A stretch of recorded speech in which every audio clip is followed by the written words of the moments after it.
你准是喝醉了。以前就有这样的毛病，喜欢喝酒，偏偏呢酒量又不行，没喝几杯就醉了，一醉就会旁若无人的且歌且舞。肯定啊，是在宫里面憋坏了，这一出宫啊，就跟撒了欢的马似的。花儿，欢妹，开门！花儿，欢妹，花儿，欢妹。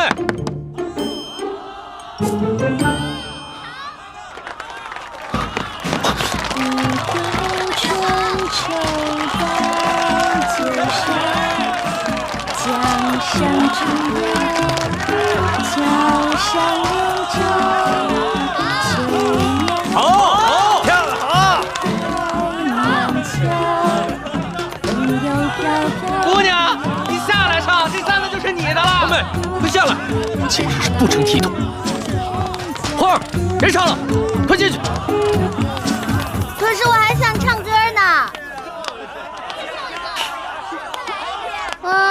我唱歌好听吗？好听。再来一个。我手上这对坠子就当个天头，如果你能让我兄弟高兴的话，嘿嘿，它就是你的了。好，继续唱给你们。好。哎，对了，如果这个耳坠您不喜欢，簪子也不喜欢，这儿还有金镯子哟。下来，姑娘，下来，这个就给你。快把梯子搬过来，快！哎，下来啊！别唱了，快进去，进去。都喜欢听我唱歌，对吧？对。再来一个。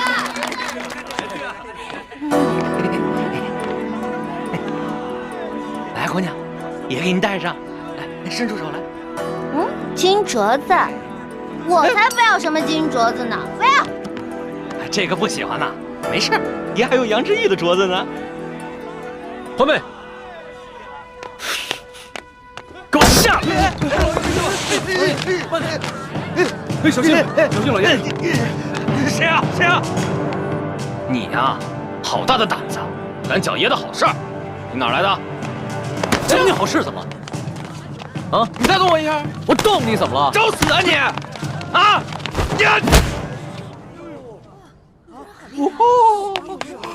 主子，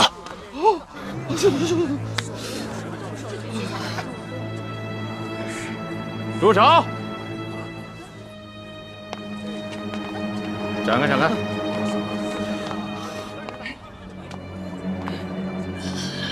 怎么回事啊，老杨？这还是个高手呢。吃瘪了吧？啊？咱们是来办正事儿的，没必要节外生枝，争风吃醋。你看，走吧。啊，此言差矣，兄弟。现在不是争风吃醋的事儿了，是我面子的事儿。我要让他们知道这是谁的地盘，谁才是王法。爷就是王法。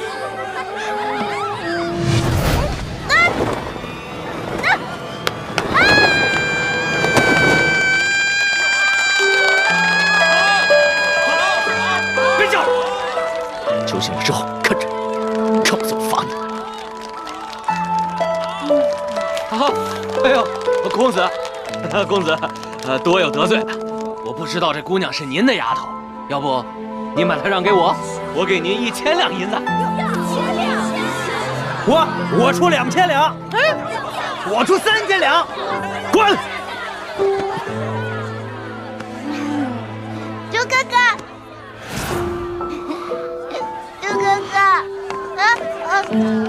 哎，我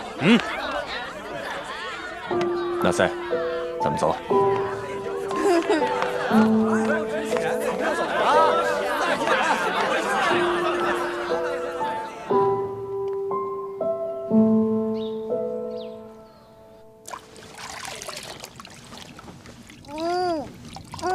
一欢，哎呦，你可算醒了。来，过来擦把脸，喝杯茶吧。薛姐姐，我昨天是不是喝多酒了？我没闹什么笑话吧？你昨天醉的是一塌糊涂，你都不知道啊，你都耍酒疯了呢。啊，不是吧？当然是真的，你走出了房间，又唱又跳的，引来了好多人围观，还有人要竞价买你。可把主子跟大师兄气坏了，主子还跟人家打了一架呢。啊，完蛋了！所以啊，你以后别再喝那么多酒了。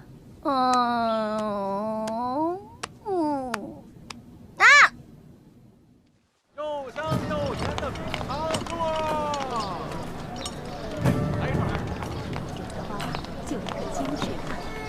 龙小弟，主子。这个喜欢吧？哎，诸葛，您再看看。都不理我，我找雪姐姐。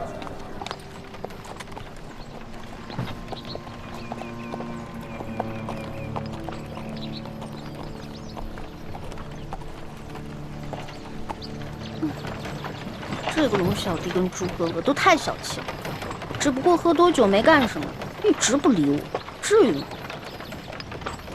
你呀，你还好意思抱怨？皇上这次微服私访，本就不想惊动任何人，你却闹出这么大的动静来。皇上长这么大，大概是第一次为一个女人跟人打架。他是什么身份啊？连尊贵都不顾了，他心里当然气了。至于大师兄，你本就是他从小定亲的未婚妻，他心里肯定更气了。关键是我不知道那个野山葡萄酒后劲儿那么大，哎，喝的时候甜甜的，结果喝下去一会儿脑子就一片空白，什么都不知道了。欢儿，你平时任性妄为也就罢了，怎么在这个特殊时刻也不知道检点一下？你知不知道，昨天晚上我们大家有多担心你？万一你醉酒后一不小心泄露了大家的身份怎么办？还好你昨天晚上只是唱歌跳舞耍酒疯，没有说错话，不然这段时间我们所有人的苦心经营全都白费了。哦，花儿知错了，以后再也不贪杯了。大赛，义父，让他们去把马喂一喂，然后你再安排几个人四周警戒一下。这。没有，易欢姑娘，主子担心你的安全呢。左大人，这边请。哦，好，主子告退了。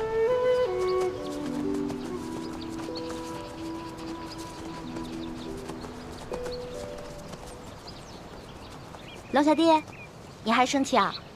你不理我吗？你不理我，从现在开始呢，到山西有几百里路，那你打算一路上都不理我了吗？龙小弟，龙小弟，怎么办啊？我的龙小弟不理我了，怎么办呢？怎么办呢？怎么办？怎么办？怎么办呢？那好吧，李一欢，你可知罪？奴婢知罪。那我问你，犯了什么罪啊？奴婢犯了贪吃罪、贪玩罪、贪杯罪。那你打算怎么赎罪啊？奴婢给主子唱首歌吧。如果主子笑了的话，就当原谅奴婢了，好不好？好吧，那你先唱来听听。好的，我现在就给您唱。嘻嘻嘻。主子听好了啊。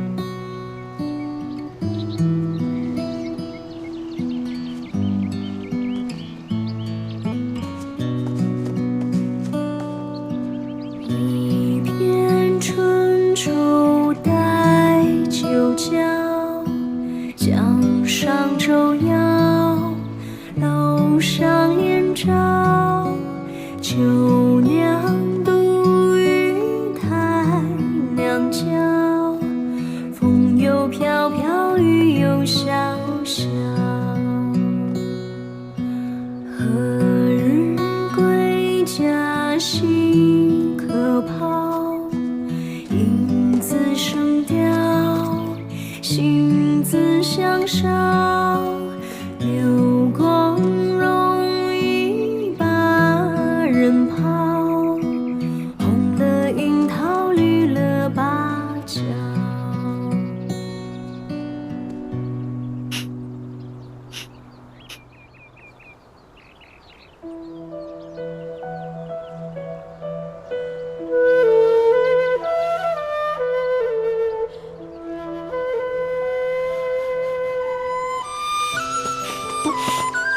李欢，你给我听着，你以后要是再跳舞给别的男人看，或者让别的男人看到你除了脸和手以外的地方，我饶不了你。哦，知道了。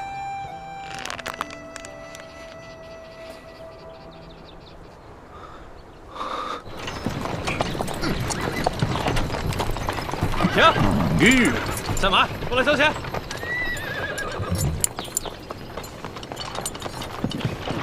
慢点。怎么了？我们要过去。废什么话？到那边交钱。交钱。军爷，我们过路要交什么钱啊？要想过关，先交税钱。哦，税钱。怎么不走了？主子，这军爷说了，他要收您的过路钱啊。哎呀，过路钱，你们天天在这收吗？这位军爷，你这收的什么钱？关口要道，过往商旅一律上交税钱2吊。可我们不是商人，为什么还要交税费？不管你是做什么的，只要从我这路口过，就得交钱。这大清立国30余年，怎么没有听过这样的规矩？少给我啰嗦！哎，干嘛？干嘛？哼，看你像个贵公子模样，2吊钱拿不出来，不想出钱就别从我这过。好，这钱我出，不过你得告诉我，是谁让你们在这收钱的？这是我们知县大人的命令，你还想怎么着？龙小爹，这一个小小的知县就敢巧立名目胡乱收费，再大点的官可了得呀！哎，回去告诉你们大人，就说他头上那顶乌纱帽很快就要保不住了，知道吗？我们知县大人，朝廷里有人，就你们，算哪根葱啊？我们算……行了，咱先别说了，别耽误了主子的正事儿啊！哎，把钱拿过来。这次出巡，看来真是出对了。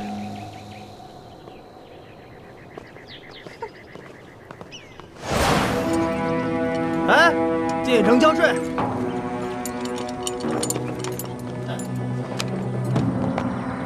军爷，你们这儿进城还交钱啊？交啊，每车5钱。每车收5钱？又怎么了？主子，这位军爷说了，进城的车辆收税，每车5钱银子。车辆进城也要交税啊？你们还有没有王法？王法，知州大人就是这儿的王法，这命令可是知州大人亲自下的。来吧，给钱，走。哎，你们呀，真的不知道什么叫王法。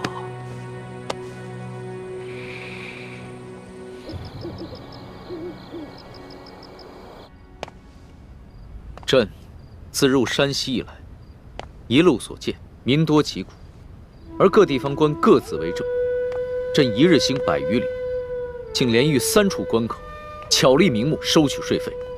过往商旅都被迫缴纳所谓道路修补款项，贪污之风可见一斑。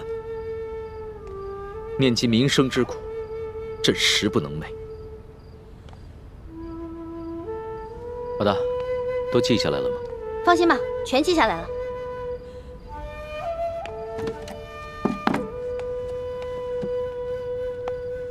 老大，你觉得我能算是一个好皇帝吗？你呀，马马虎虎吧。你别生气啊！你之前跟我说的，让我在你面前不能说假话，只能说真话的。要是你以前这么说的话，可能我还会不高兴。但是现在我不会了。你说的对，我确实只是一个马马虎虎的皇帝，离一个好皇帝还差得远呢，差得远呢。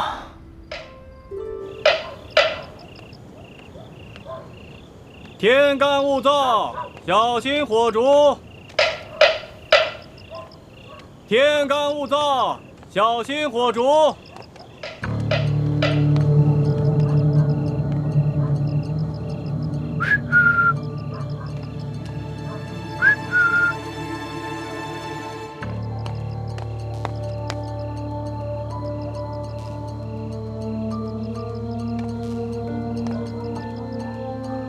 叶师弟呢？哦，他有点事耽搁了，要晚点才到。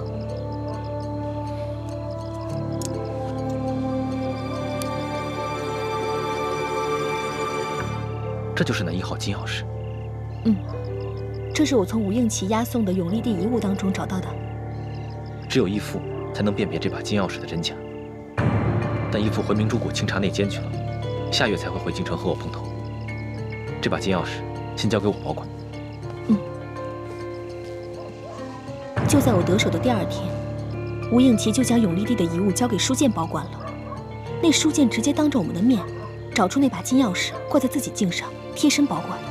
只怕书剑做梦也想不到，他拼死保护的这把金钥匙，居然是一把假钥匙。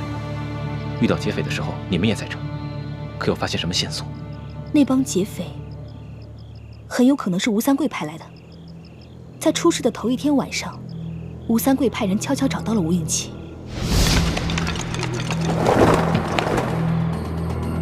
父王命你连夜快马赶来，有何急事？王爷问二公子，在永历帝的遗物中可否见过一把金钥匙？有。卑职奉王爷之命，请二公子立刻将金钥匙交给卑职，用这把假的金钥匙调包。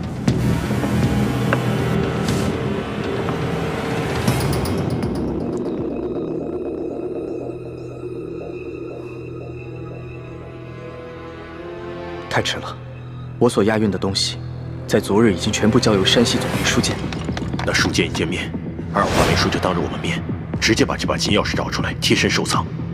据说他是奉了皇上的密旨，亲自护送这把金钥匙进京，面呈皇上。坏了，没想到我一直快马加鞭，日夜兼程，还是晚了一步。朝廷为何会如此看重这把金钥匙？一开始父王也并不看重，可为何又突然派你索回？卑职也只是奉命行事，别的什么也不知道。二公子若有疑问，待回到滇都之后，亲自问王爷吧。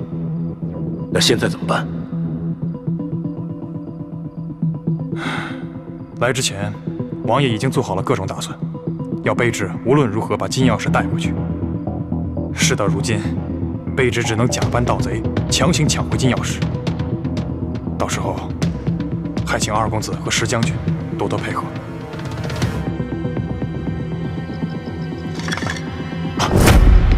谁？紧接着第2天，书剑就遇刺了。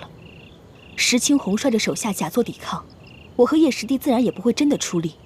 书剑虽然是个好将领，精通兵法，却武功平平，而吴三桂派来的一帮杀手们，个个武功高强，不一会儿就将书剑带的200精兵杀得七零八落。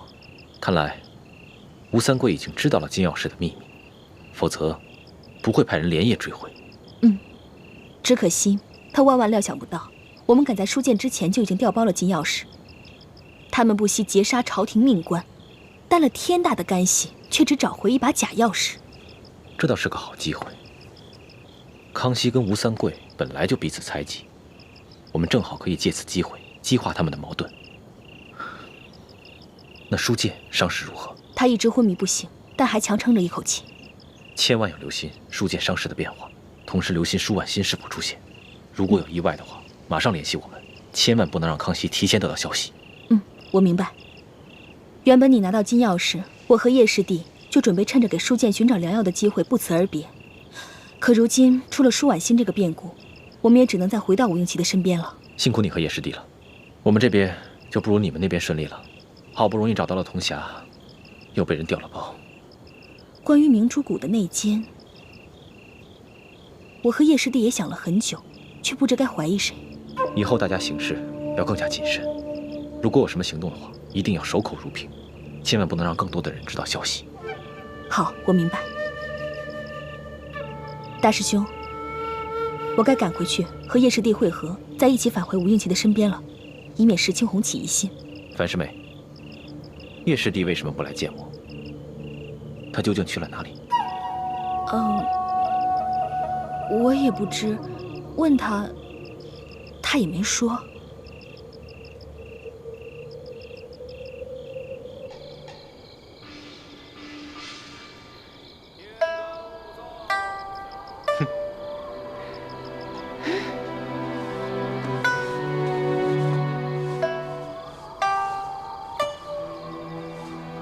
这什么啊？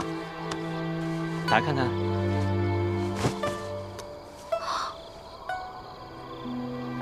叶哥哥，你哪来的钱给我买这么贵重的东西啊？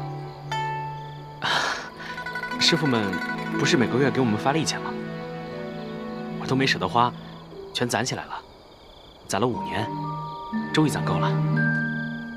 不行不行，这礼物太贵重了，我承受不起。哎呀，没关系，这不是下个月就到你的生辰之日了吗？我怕我赶不回来为你庆贺，所以就当生辰之礼，提前送给你了。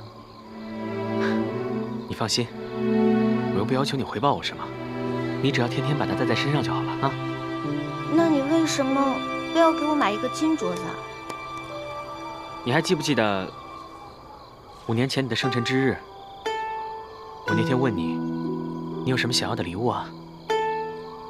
你告诉我说，你想要一个特别漂亮的金镯子。是吗？我不记得了。没关系啊，你不记得，我记得就好了。虽然你当年只是随口一说，可是5年来，我一直都记在心里的。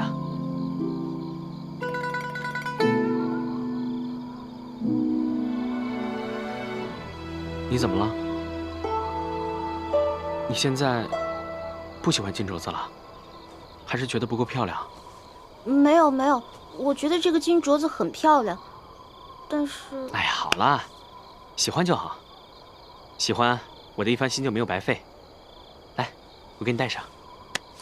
不行不行，叶哥哥，这个我还是不能要。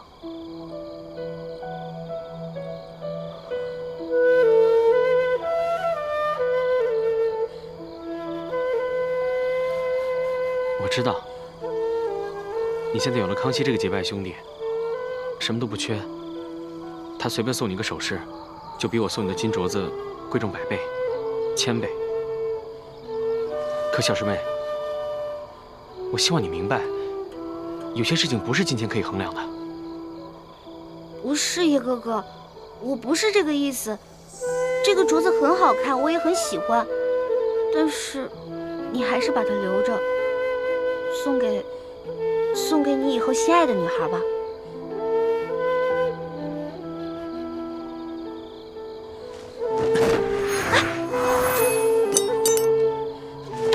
叶哥哥，你干什么呀？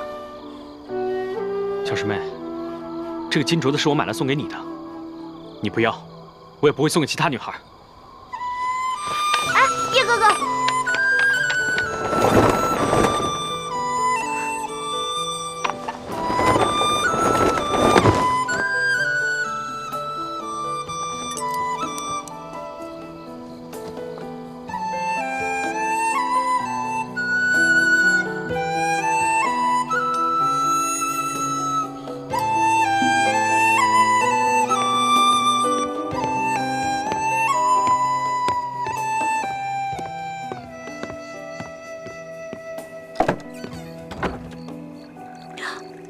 朱哥哥，朱哥哥，你怎么在我房间啊？我还没问你呢，这么晚，上哪儿去了？我就随便出去走走。是去见陌生了吧？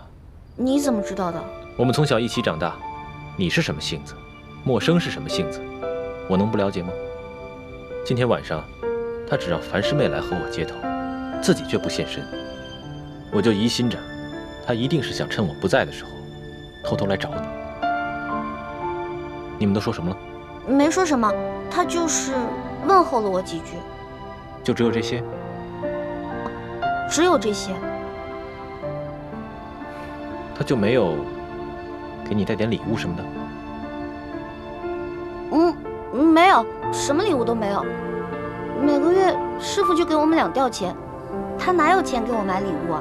又不像咱们，可以在宫里捞捞油水什么的。那可不一定。最近几年，这个叶师弟变得十分吝啬，平时呢，连一个铜板都不舍得花。偶尔谷中兄弟们凑钱买酒喝，他总找借口不参与。他这么努力省钱，一定是为了你。下个月就是你生日了，他就没有准备什么生日礼物要给你吗？没有。哎，还说没有？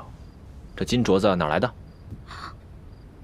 哎，朱哥哥，你这个人，明明你怎么什么都知道啊？根本瞒不了你。你呀，居然帮陌生来骗我！没有，我没有帮着他来骗你。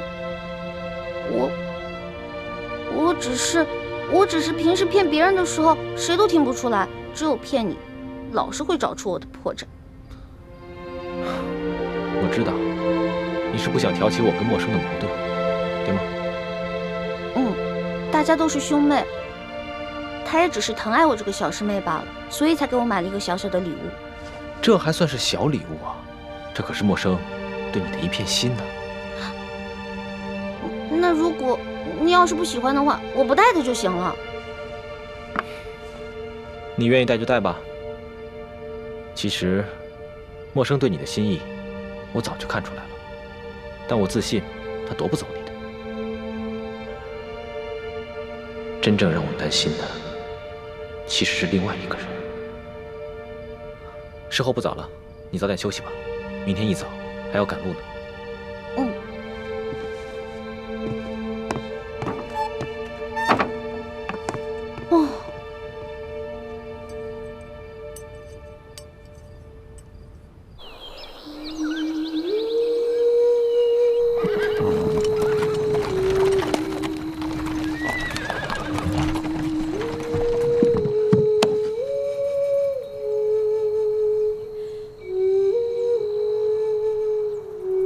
主子，这口井也是干的。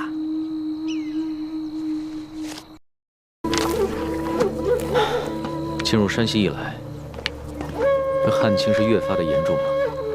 是啊。老人家，这口井也没水了。啊，这儿也没水了。哎呀，这可咋办呢？老汉带的水早就喝光了。此去我女儿家中，这还有10几里路呢。老人家，我这儿还有一壶水，你先拿去吧。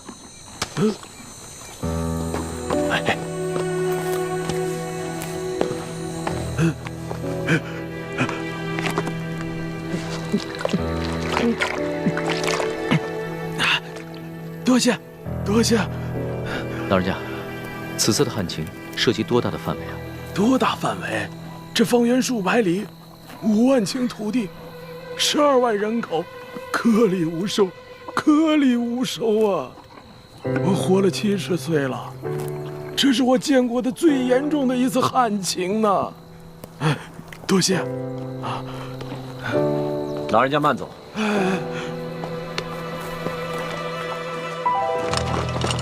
主子，启禀主子，这个小村庄有几十户人家，房子都挺干净的，咱们借宿没问题。只是这村子人烟稀少，好多房子都空着，显得有些诡异。为什么？这些民房都好好的，有一些一看还是新翻修过的，怎么会没人住呢？是啊，房子是挺新的，就是没人住。也许这儿不久之前遭过匪患吧。这户院子里倒是有炊烟冒出来，应该有人，我去看看。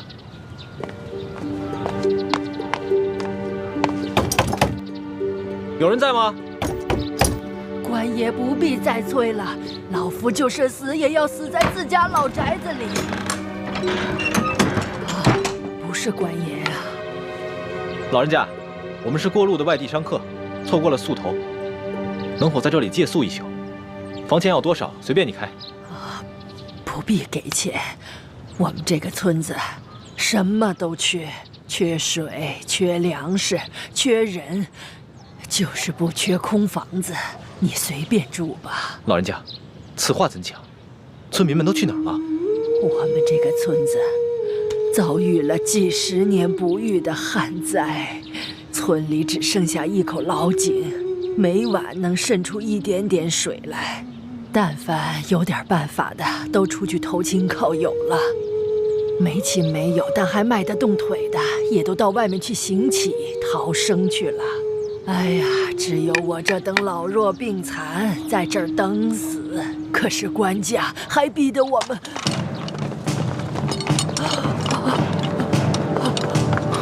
快保护主子！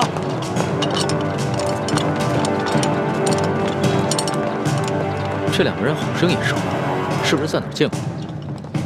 主子，这两个就是那日在客栈里调戏世淑姑娘的人，其中那个领头的把总还被主子教训过。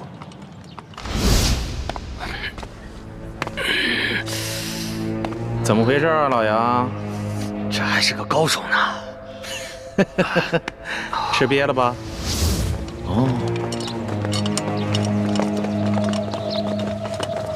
干什么？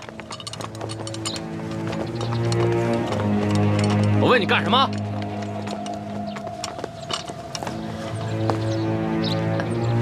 杨婆子，我还正纳闷呢，就凭你不敢抗命啊？原来是有这么一门富贵亲戚。裘老板，你可别牵连无辜。老妇哪儿来的这等富贵亲戚？他们都是过路的客商，在我家借住一宿，明天就得赶路的。路过的客商，让我瞧瞧。哎，咱们是见过的是吧？啊？哟，姑娘，你也在这儿呢，真是缘分呐！你是谁啊？我根本不认识你。你还好意思说呢？那是在客栈喝醉了闹事，他就是被我教训的那个。哎呀，羞死人了！原来你还是个朝廷命官啊！那日你当众调戏我家的丫鬟，就已经失了体统。你还追到这个村子里，没完没了了是吗？你老杨，咱们今天来办正事儿的，你还穿着官服，收敛一点。也对，老子懒得理这些外乡人。几位，老子是来办公差的啊！杨婆子，怎么着？今儿个你是搬呢，还是不搬呢？不搬，老夫就是死也要死在我自己的房子里面。你敢公然抗命是不是？你是不是不想活了？老人家，你是不是将房子作价卖给了他们？卖给他们？客官，这房子是老夫夫家留下来的祖产，房子后面还有几亩良田。老夫家祖孙几代人就靠这点良田生活，如今虽然不幸遭遇了旱灾，可老夫也舍不得变卖这个祖产呢。这个裘老板仗着官府里有人，随便给了仨瓜俩枣碎银，就要强行圈走咱们整村的房田地呀！你闭嘴！老不死！裘老板给你安置费已经是大发慈悲了，你还敢在这里计较或多或少的？你信不信我现在就捆了你？行了行了，杨婆子，圈地的文书是巡抚衙门发的，你向几个过路的客商诉苦，有用吗？可是在下听说，顺治爷曾下过明诏，废止圈地。几位是读书人吧？啊，哼，看着就像，带着那么一股子迂腐劲儿。古往今来，这皇帝总说王子犯法与庶民同罪，但谁曾见过哪个王子犯法真与庶民同罪？就算是在皇城根底下，那些王公大臣不也是一大片一大片的圈地吗？皇上不也是睁一只眼闭一只眼吗？几位是过路的客商，我劝你们别多管闲事。听清楚了吗，老太婆？明日一早，我就带人来这里破土强拆。届时你还没搬走的话，那我就把你埋在这破房子里。老夫就在这儿等着你们，我就是死也要死在我自己的老宅子里面。哼！巡抚衙门令，凡是胆敢公开对抗官府者，皆按谋反论处，格杀勿论。所以今天老子就是杀了你，也是在执行公务。最后再问你一遍，搬还是不搬？不搬。那明白了。你既然铁了心不搬了，那也好。那你今天晚上就吃得饱饱的，免得明天做个饿死鬼啊！呸！看什么看？小心我把你双眼给挖出来！哟，瞧瞧，富商家的丫鬟都不一样，脾气这么大，挖我眼珠子？来，来，退下！干什么？真想打架呀？看清楚，爷可是巡抚大人的直属亲兵，你们要是真敢跟我动手的话，那就是造反！来呀！老杨，几位？老杨，这几个人呢，出言不凡，气度也不凡，像是有些身份的，别节外生枝。先回去，啊，先回去。走。几位，请吧。梁毛子，到底搬还是不搬？你可要想清楚了。诸位，告辞。哎，主子，这几个混账东西不给他们点教训啊？这些都是虾兵蟹将，没用的。老人家，再多吃点吧。不瞒你们说，我都半个月没见米香了。不怕你们见笑，我都喝了5碗了。老人家，听说这山西旱情已经惊动了朝廷，朝廷也已经拨了大批的赈灾物资，你们都没有分到吗？赈灾物资？哎呦，咱老百姓连1粒米都没见到过，一点都没有分到，1颗米粒都没见到过。老人家，我看你这儿冷锅冷灶的也有一段时日了吧？不是圈地有安置费吗？为何不拿这些安置费去买些粮食啊？别提安置费了，姑娘啊，不瞒你们说，就我们这样的地，按理来说，好歹1亩也值4、5两银子，可是上面他们只肯给1两啊，而且层层盘剥下来，有些关系的、运气好的，也只能拿到几钱呢。像我这样的老不死，就只能拿几个铜板。老人家，这圈地一事已经违反了朝廷的政令，你们为何不上告啊？告？去哪儿告啊？老夫的儿子先去县衙告状，被他们拉了出去，一顿毒打，还给他胡编了一个什么罪，被他们连打带吐，回来以后连伤带气的，没多久就扔下老夫去了。老夫的孙子不服气，借了些钱去太原府鸣冤，也被巡抚大人当盗贼发配关外，至今未归，一去不回，还怎么告啊？还有这等事？这山高皇帝远的，这圈地的人可是个通天的人。通天？是当朝的大红人鳌拜，你知道吧？听说过。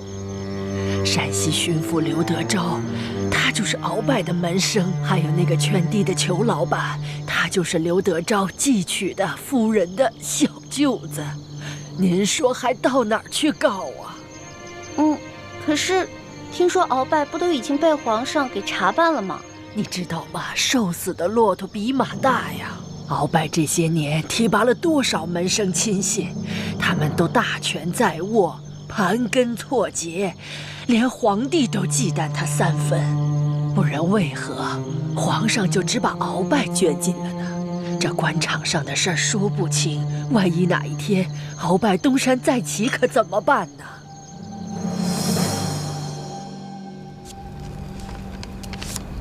好了，主子，今天的见闻全都记下了。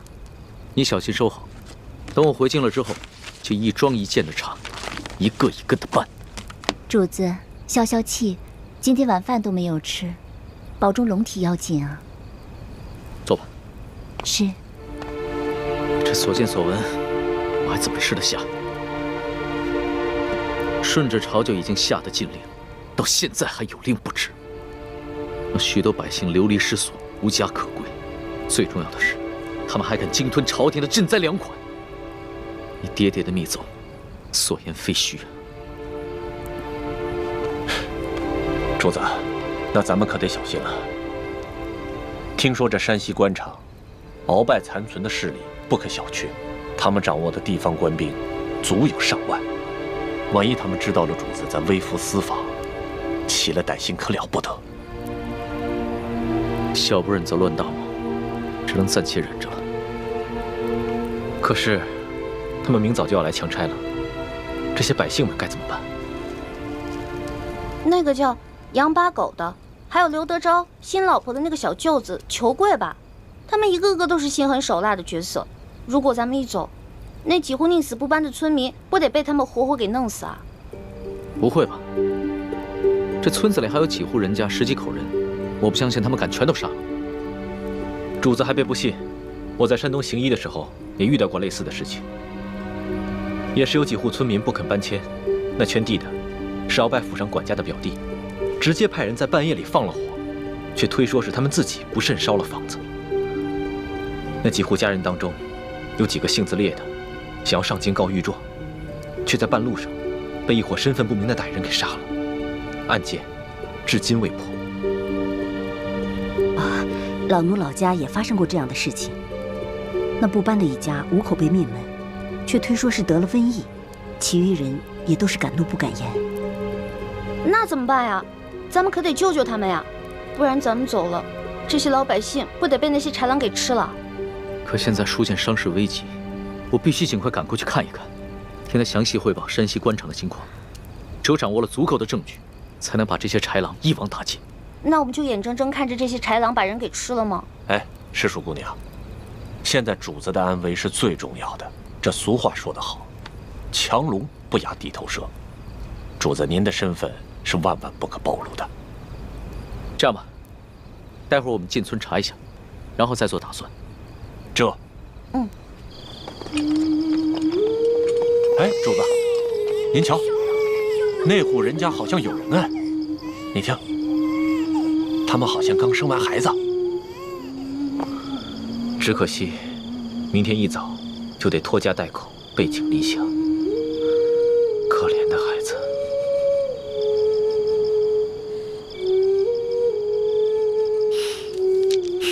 搜通，奴才在。把这个珠子送给他们的孩子，顺便打听一下他们家的情况。这。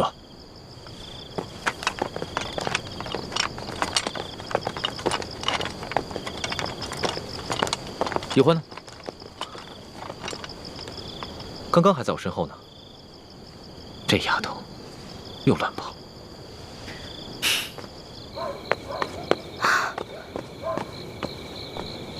哎，我明明听到有人求救的呀！救命啊！快走！救命啊！站住！干什么呢你们？当兵的居然强抢民女啊！嘿呦，瞧这小脸够水灵，要不一起带回去吧？舅老爷见了一定喜欢。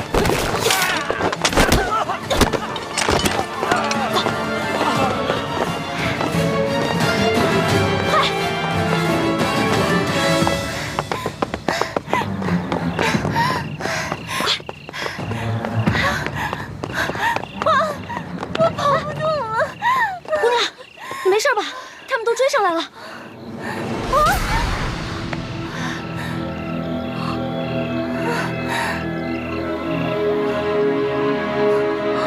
天哪，她怎么长得这么像徐姐姐？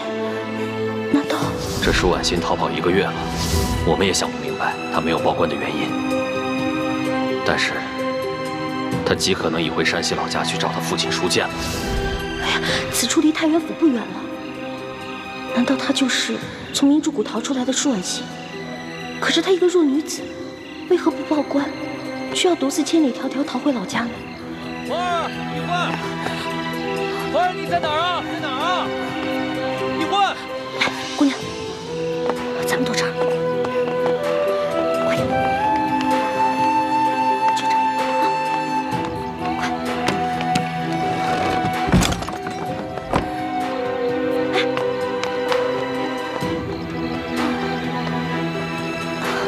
姑娘，没事吧？姑娘，一欢，花儿，一欢。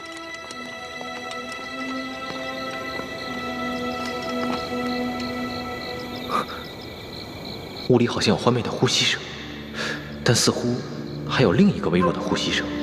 欢妹竟然没有发声，定是事出有因，不便现身。这丫头跑哪儿去了？这丫头真是太不让人省心了。易欢，没事吧？你脸白成这样，是不是特别饿？来，姑娘，吃吧。啊，谢谢。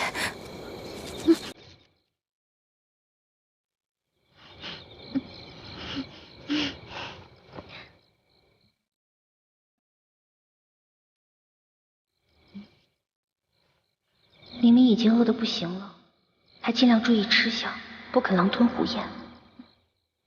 看来应该是出身名门的大家闺秀啊。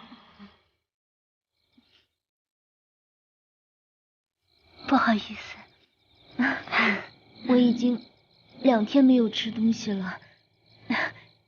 谢谢女侠仗义相救，谢谢女侠。别，太客气了。姑娘，我看你也不像这个村里的人，你为何一个人啊？你从哪儿来啊？要去哪儿啊？小女子本是山西太原府人士，途经此处，看到一处空的房屋，本打算暂借一宿，谁想到我刚住进去，就有2个官兵闯了进来，说我强占民宅，要抓我去见官。幸得女侠出手相救，小女子感激不尽。嗨，我根本不是什么女侠，我跟你一样，是途经此地的过客。你我相遇也算是缘分，不如互相留个姓名，他日江湖再见的时候也是朋友了。我叫易欢，你呢？是易女侠。易女侠武艺高强，又仗义助人。小女子能够结识易女侠，是小女子的荣幸。嗨，小女子的贱名不足为道，只是我这出门在外，身上的盘缠没有带足。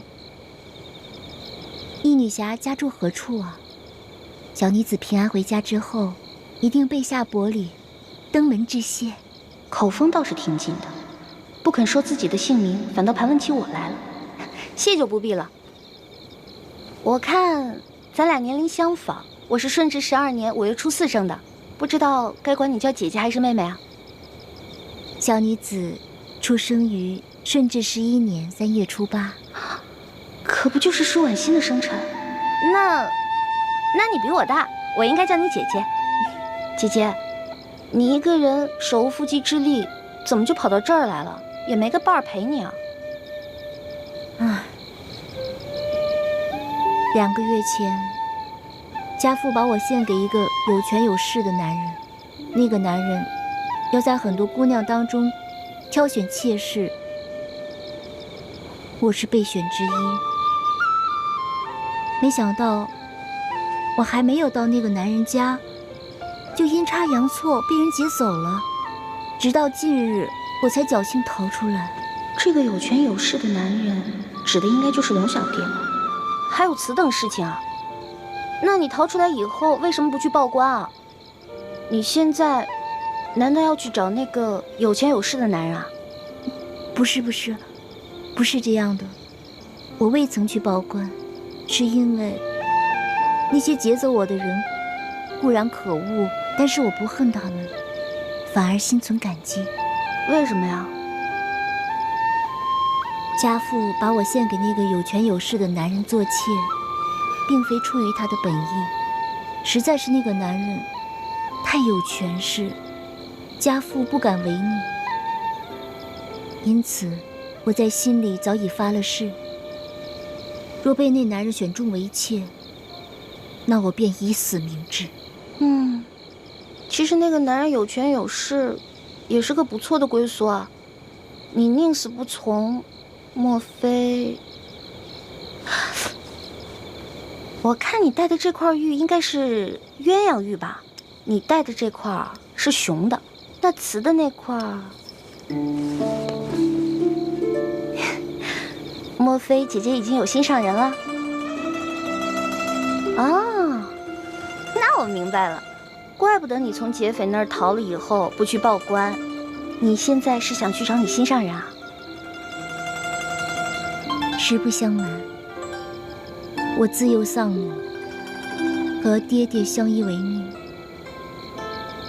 我是真的想在我出走之前，悄悄回一趟家，去看看家父最后一面。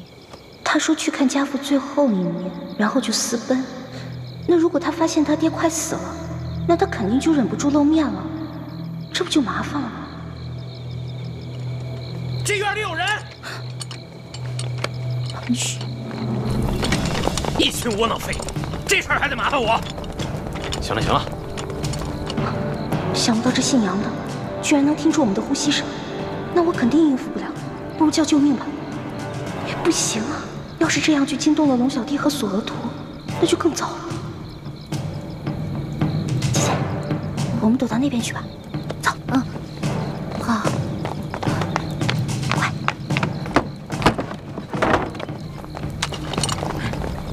怎么了？这边，快走，跟上！这边，在那边，追！站住！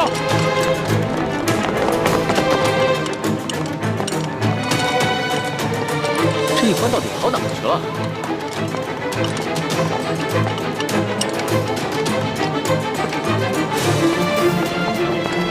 站住！姐姐，姐姐，没事吧？别动，别动！你们干什么呀？不干什么，来啊，拿下带走。是。等会儿，你不是？哎，老杨，哎，啊，这丫头不是跟那几个富商在一起的吗？啊，怎么了？我总觉得那几个富商没那么简单。找另外一个，这个不说，免得节外生枝啊。也行。啊，兄弟们，把这个带走。是。快走！不行，姐姐，后面，姐姐，快走！不行，快点！姐姐，姐姐，别喊了，现在没人能救得了你。那边有好多人声，去看看。好，老实点，走。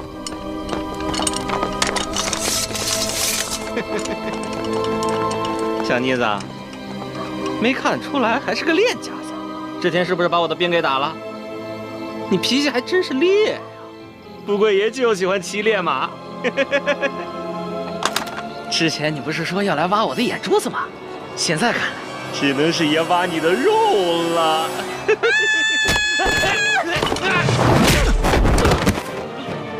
老大，你没事吧？我没事，没事。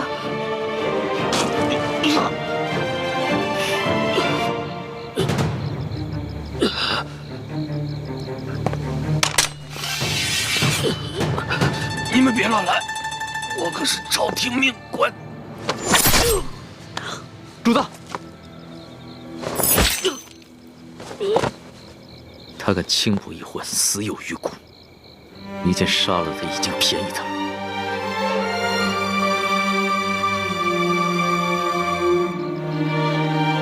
这还是我平生第一次亲自动手杀人。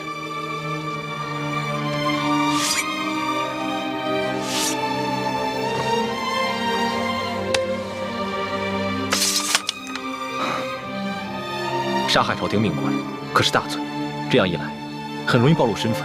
杀了就杀了，想办法善后。这三更半夜的，你到处跑什么呀？喊你你也不应，你知不知道我们很担心你啊？我是晚上没吃饱饭，本来想看看村里有没有什么鸡填饱一下肚子，结果找了一圈没有，就遇上这个坏蛋了。饿死鬼投胎啊！天天就想着吃，除了吃你还能知道什么呀？我还知道饿。你看看你这个妹妹，脑子里装的都是什么东西？陈妹从小生活艰苦，所以一有机会就惦记那张嘴，让主子见笑了。我知道，你们曾经都吃了不少苦，但现在跟了我，会保你们一世荣华富贵，再不受半点苦头。谢主子恩典。主子，光让我们两个不受苦也不行啊，你要让全天下的老百姓都不再受苦才是，这才是最重要的。我知道，我的老大虽然贪吃，但不贪心，更不自私。心里边天天装着天下百姓，真是我的良师益友啊！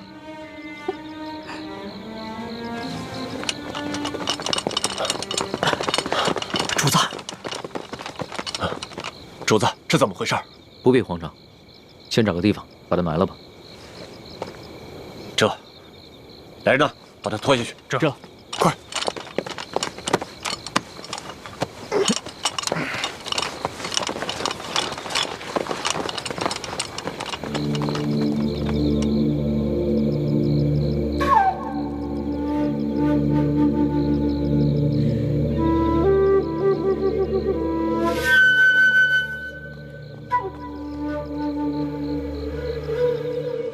主子，那个杨八总的尸体，我已经在外面埋好了，同时奴才安排了人手守住了各个路口，现在连只苍蝇也不会再飞进来了。嗯，办得好。对了，再有人来打探消息的话，先不要杀掉，悄悄把他们拿下，找一个地方关押起来，到时候他们也是人证之一。这，还有，这村子里边剩下5户人家11口人。但他们全都是老弱病残。索图，挑几个可靠的人去找一个安全僻静之地，务必在天亮之前把他们全部转移。这，哦对了，他们都是老弱病残，就把我那辆马车拨给他们。这，马三，我们走。这，咱们也都准备一下，天一亮我们就要离开这个院子。主子。这才3更天，你先回屋休息吧。等我们收拾好了以后，再叫你出来。好，明儿再赶1天的路，就能见到书剑了。到时候肯定有很多事情要等着我处理，所以啊，我是应该好好养养神了。那我给您点一炉安魂香吧，不然你睡不好，又该胡思乱想了。不容易啊，会体贴人了啊。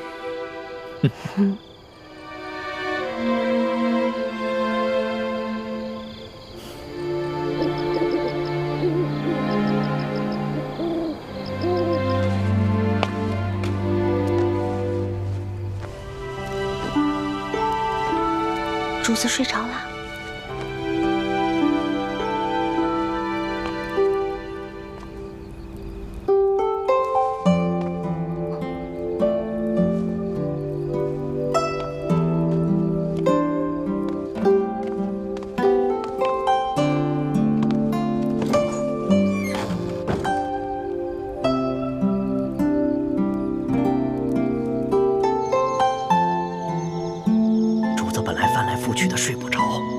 闻了你一个什么香，马上就睡着了。你说，到底给主子闻的是什么香？就是普通的安魂香，您放心吧，对身体无害的。真的？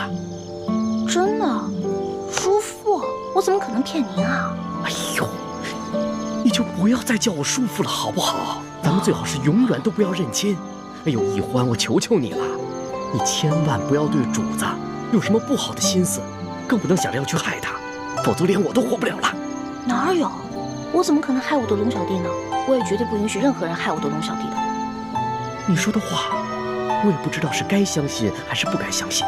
但是我告诉你啊，我伺候过3个主子，咱们现在的主子是最好最好的一个。哎，你不是说过要为什么？要为天下苍生、黎民百姓着想？哎，是不是这么说呀？那你就更不要想着使什么坏心思，更不能害了主子，也不能连累我。哦，也不知道当初是谁帮着鳌拜给皇上一直下毒。那不也是迫不得已吗？再说鳌拜呀，也没有想害了主子，给主子下的药呢，主要是想扰乱他的心神，让他不能理朝政。可你们，哎呀，我们要想害他，在宫里早就害他了，何必等到现在呢？叔父，你就放120个心吧。说好了。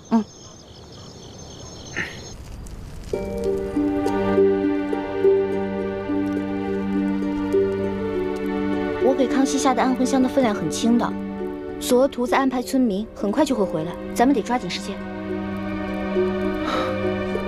你能确定那姑娘就是舒婉心吗？我看看。当然了，我生辰都对了，错不了。幸好他被刘德昭的小舅子给抢走了，否则被索额图发现，那可就麻烦了。可他现在落在恶霸手里，不定后果怎么样呢？咱们得去救他。都什么时候了，你居然还想着去救舒婉心，怎么敌友不分呢？六师傅，他不是咱们的敌人，他是无辜的。他威胁到咱们的大业，那就是我们的敌人。可是你这话说的不对，六师傅。怎么不对了？我们替先帝报仇，光复大明，那才是大是大非。这些小事情根本就不用计较。六师傅，易欢说的没错，舒婉心必须得救。他从明珠谷逃出来以后，一直没有报官说出自己的真实身份，是想着悄悄和自己的心上人私奔。但眼下他落在了刘德昭小舅子手里，为了自保，他很有可能说出自己的身份。刘德昭知道真相后，必定会上报朝廷。那样的话，倾城的身份也会暴露。可我们眼下怎么救呢？我们一不熟悉路线，又不知道他们把人抢到了何处，而且这天就要亮了，实在是来不及啊。这样吧，一会儿我装病，留下来和那些村民一起去休养。等你们走之后，我就会悄悄地去找舒婉心。如果他没有暴露身份的话，那我就会把他救出来，并把他送到明珠谷。倘若他暴露了自己的身份，那我只能杀了他，和所有知情的人一绝后患。六师傅，你不能这样。如果这样滥杀无辜的话，跟当年清军杀无辜的老百姓有什么区别啊？欢儿，你怎么跟六师傅说话呢？师傅，你别生气啊。一欢他就是这样，说话不知轻重。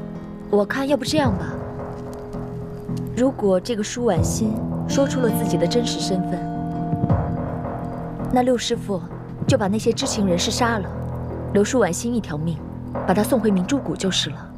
是啊，六师傅，那些狗仗人势的东西本来就死有余辜，杀了也算是替天行道。但是舒婉心是无辜的，我们不能伤害她。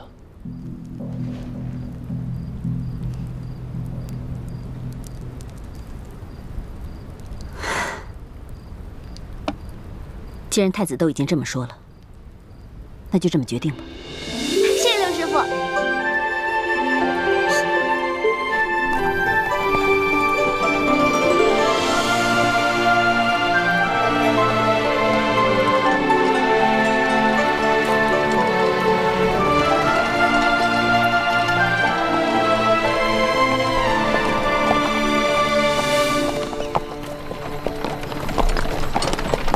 这雪嬷嬷昨晚还好好的，怎么一下子就病了？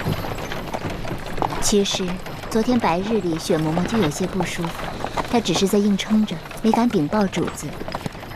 臣妾已经拜托那些村民照顾她，想来养上几日也就没事了。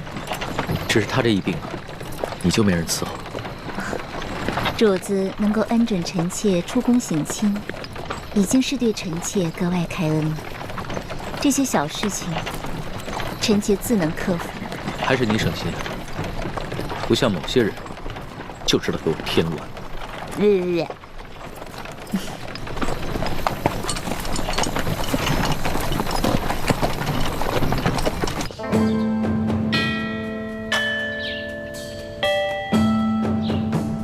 索额图派人送来了密奏，说皇上已经进了山西境内，应该很快就能悄悄地见到书剑了。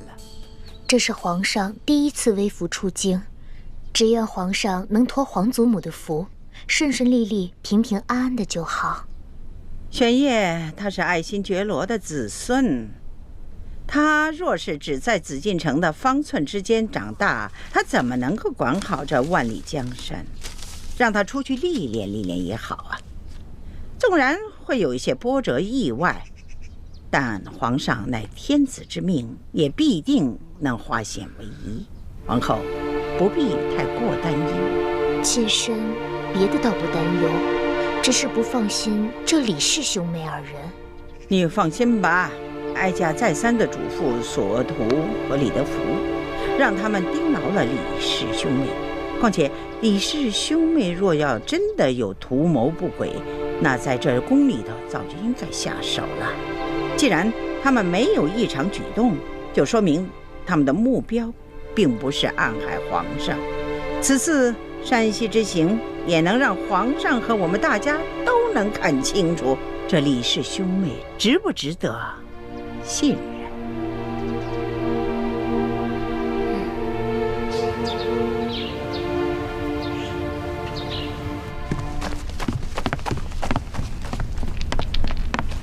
官儿啊，杨八总找着了，找着了。不管他说出什么理由，先拖出去给我打50军棍。此风不可长啊！居然敢不声不响的玩失踪，这以后这对我还怎么办？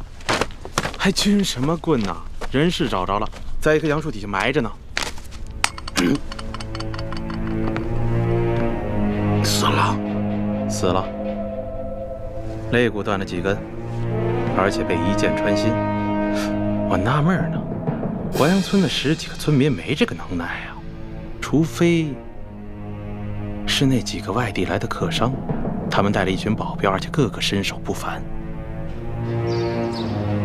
二公子，这钦差大人迟迟不来，难道咱们就一直在这傻等吗？时常有人在皇上面前进谗，说我们平西王府的人居功自傲，不把朝廷放在眼里。眼下出了这么大的事，皇上又特命钦差来此查案，我等自然应该恭敬些，以免落人口实才是。二公子，如此维护平西王府的声誉，若是让王爷知道了，一定会非常欣慰的。我只是在做我的分内之事，我父王知不知道，都不重要。所以说，王爷的这几个儿子里，就属二公子最为仁厚。吴公子，钦差大人还没有来吗？应该快了吧。那我们兄妹二人可需要回避一下。那倒不必，二位都是我吴应奇的朋友，刻意回避当然不需要。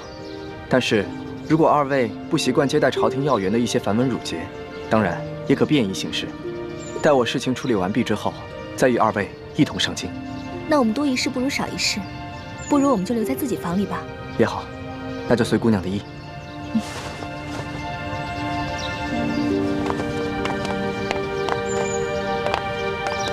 秋贵啊，你的意思是说，杨把总是被这几个客商所杀？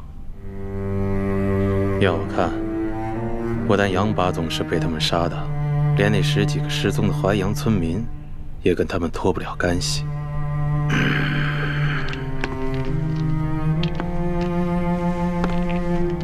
老爷，我看这几个客商身份可疑，行踪诡异，您是不是得派人去查一查？